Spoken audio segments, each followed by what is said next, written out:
Sa tanan-tanang mga butang binhi sa kalibutan, ikaw ra ang tag-iya. Diyos sa panalangin, gugmaway pagbalhin, ikaw lamang o Diyos, wala na'y lain pang magasaknay sa among pagkaubos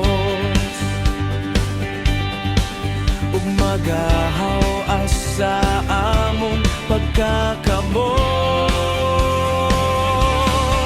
Busa ihatag ko pagmalikuman ang mga pagdayeg, ang mga panalangin nga gikan nimo sa ikanapulo namong mga halad. Kanimo ra itukyan nga ikaw man tanan, ikaw ang among Diyos, Diyos sa grasyag panalangin.